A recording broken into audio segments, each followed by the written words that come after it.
जिस बात की आशंका थी आखिरकार वही होता दिखाई दे रहा है। हिमाचल में कांग्रेस से बगावत करके बीजेपी में आए सभी 6 पूर्व विधायकों को बीजेपी ने मंगलवार को उनके ही विधानसभा क्षेत्र का टिकट देकर उपचुनाव के लिए मैदान में उतार दिया। बेशक बीजेपी ने इन सभी 6 के 6 विधायकों को उनके ही विधानसभा क्षेत्र से उपचुनाव का टिकट देकर मैदान में उतार दिया है, लेकिन यहां पर चिंतन की भी बात है। वर्ष 2022 में हुए विधानसभा चुनाव में इन सभी नेताओं ने कांग्रेस के टिकट पर चुनाव जीता था। क्षेत्र की जनता ने उन्हें इसलिए विजयी बनाया था क्योंकि जनता पिछली सरकार में शायद कुछ जन समस्याओं का समाधान नहीं होने पर आक्रोशित थी।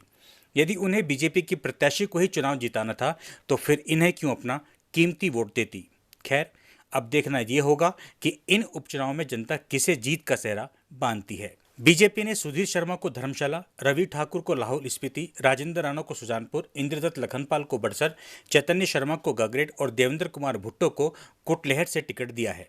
इस घोषणा के बाद से ही हिमाचल की सियासत में एक बार फिर घमासान शुरू हो गया है। ऐसा लग रहा है कि घमासान करने वालों को इंतजार था कि पार्टी हाईकमान उपचुनाव के लिए किस चेहरे को टिकट देती है। बीजेपी की सरकार में मंत्री रहे डॉक्टर रामलाल मारकंडा मंगलवार सुबह लाहौल स्पीति पहुंचे और अन्य पदाधिकारियों के साथ लाहौल स्पीति बीजेपी से सामूहिक इस्तीफा देने का ऐलान कर दिया। मारकंडा ने ऐलान किया कि वे कांग्रेस से चुनाव लड़ सकते हैं। ये कदम उन्होंने लाहौल स्पीति की जनता के लिए उठाया है।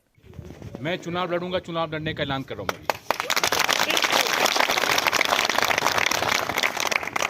मुझे कल शाम को वापस जाना है, शिमला जाऊंगा मैं।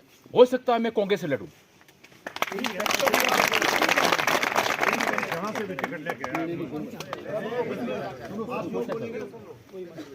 हम भविष्य लाहौल स्पीति का देखेंगे, अपना नहीं देखेंगे।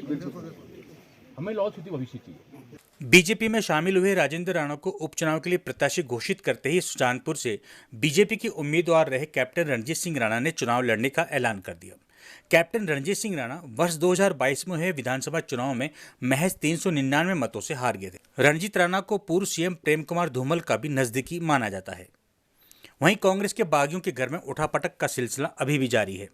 राजेंद्र राणा के बीजेपी ज्वाइन करते ही अखिल भारतीय कांग्रेस कार्य समिति के सदस्य प्रदेश मामलों के प्रभारी राजीव शुक्ला के अनुमोदन के बाद प्रदेश कांग्रेस कमेटी की अध्यक्ष प्रतिभा सिंह ने सुजानपुर ब्लॉक कार्यकारिणी को भंग कर दिया है। कार्यकारिणी का गठन भाजपा ज्वाइन कर चुके पूर्व विधायक राजेंद्र राणा की सिफारिश के आधार पर किया गया था। राजेंद्र राणा के पाला बदलते ही अब कांग्रेस हाईकमान ने यह फैसला लिया है।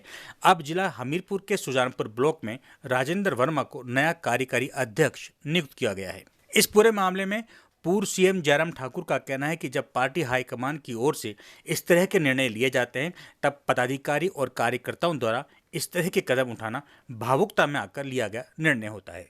जल्द ही इस तरह के मामलों को पार्टी अपने स्तर पर सुलझाने का प्रयास करेगी।